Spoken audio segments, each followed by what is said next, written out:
Mga minamahal na kapatid, tayo ngayon ay nasa ika-4 na linggo ng Pasko ng muling pagkabuhay. At ang ika-4 na Pasko ng muling pagkabuhay ay tinatawag din nating Linggo ng Mabuting Pastol o the Good Shepherd Sunday. Ano nga ang tawag natin sa ikalawang linggo? Ang ikalawang linggo ng muling pagkabuhay ay tinatawag din nating Divine Mercy Sunday o Linggo ng Awa ng Diyos. Tandaan po natin, pag second Sunday of Easter ay Divine Mercy Sunday.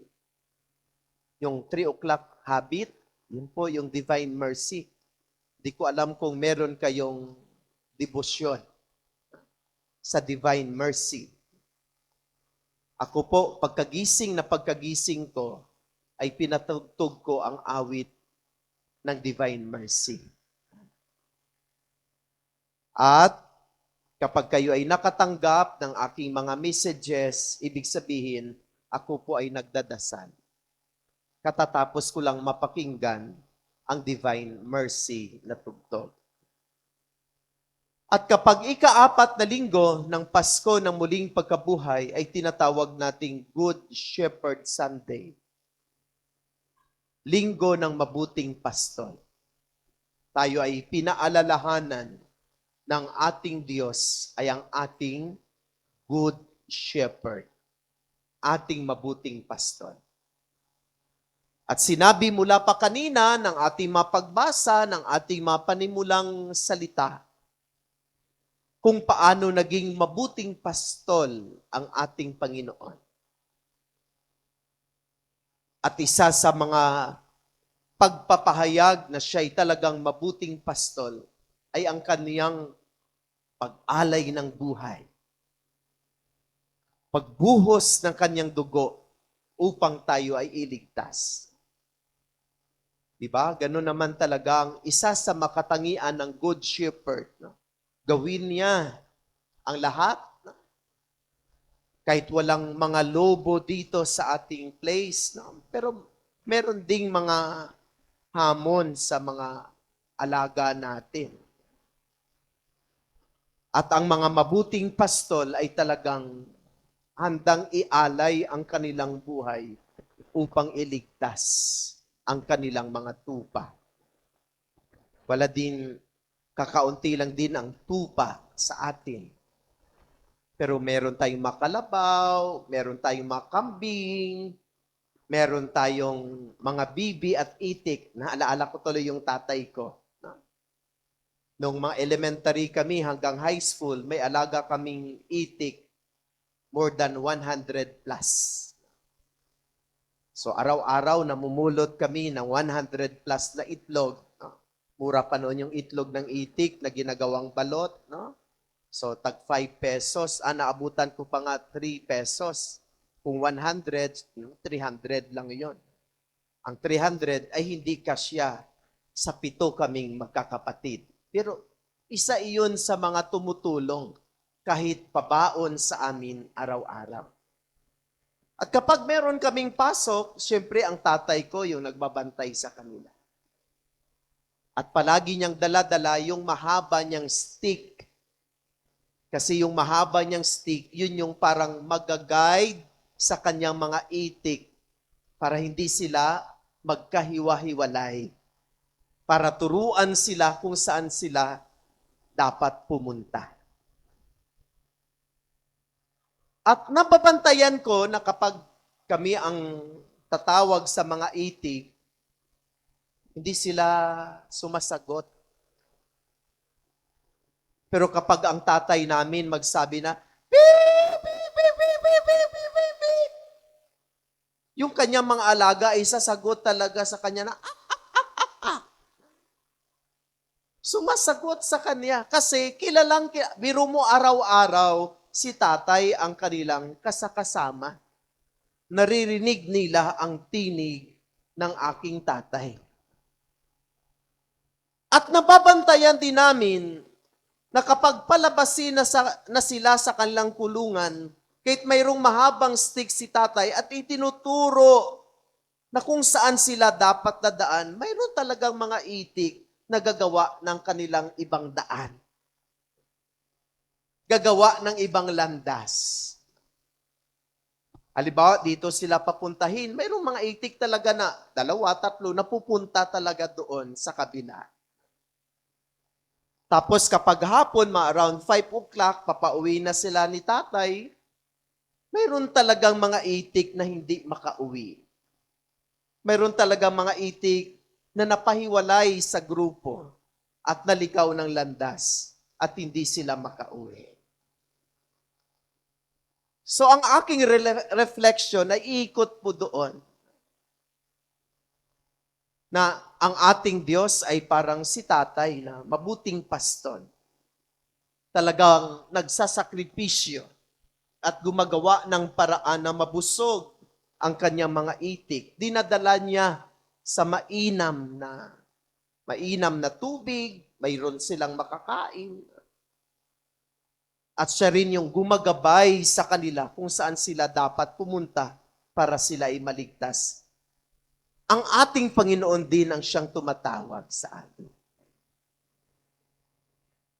Mga minamahal na kapatid, kung ang ating Diyos ay siyang ating mabuting pastol, ibig sabihin, tayo pala ay kanyang mga tupa.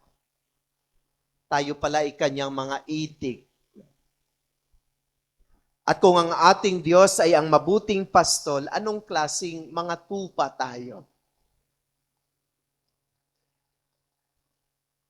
Anong maklasing tupa tayo? Mga mababait, mga masunurin, o matitigas ang ulo at gumagawa ng kanyang paraan.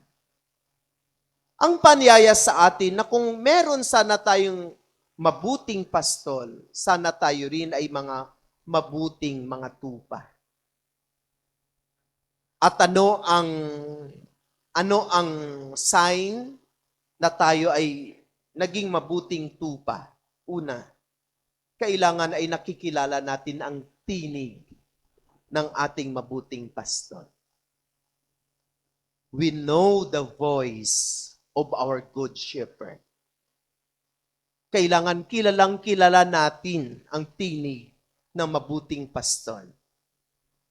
At ang tinig ng mabuting pastol ay tinig ng pagmamahal at tinig ng kabutihan.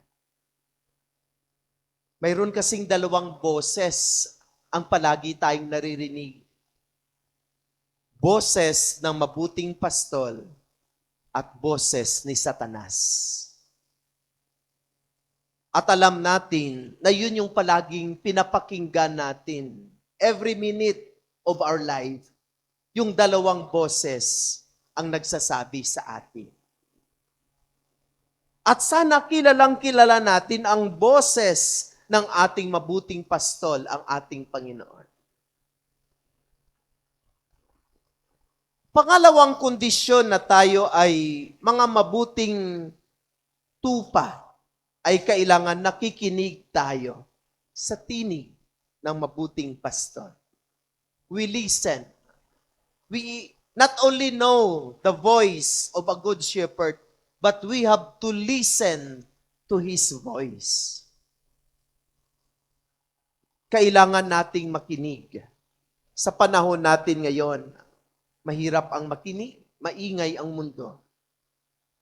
Maingay ang social media. Pagising natin, pagbukas natin ng cellphone, ang ingay-ingay ng mga messages. At ang dami-daming mga messages na ating nababasa, good and bad, na kung minsan nakaka-apekto sa atin. Nakakatanggap tayo ng mga magagandang messages. Nakaka-receive tayo ng mga masasamang messages. At ang bawat mga mensahe na ating natatanggap ay mayroong kanya-kanyang epekto sa ating buhay. Pagbukas mo ng telebisyon o pagbukas mo ng radyo, maririnig mo ang ingay ng mundo. Mga pagtaas ng presyo ng pangunahing bilihin, mga iba't ibang krimen, mga iba't ibang uri ng kahirapan. Hindi pa rin natatapos ang gyera, hindi pa rin nasusolusyonan ang mga katiwalian sa ating bansa. These are the many, many voices that we heard that affects our day-to-day life. Nagkaroon ng epekto sa ating buhay. At sana marunong tayong pumili kung ano ang dapat nating pakinggan. At sana ang palagi nating pinapakinggan ay yung maghatid sa atin tungo sa kabutihan. Dahil ang anumang maghatid sa atin tungo sa kasamaan ay hindi tinig ng Diyos. Hindi tinig ng Good Shepherd, kundi tinig ng kanyang kaaway na si Satanas.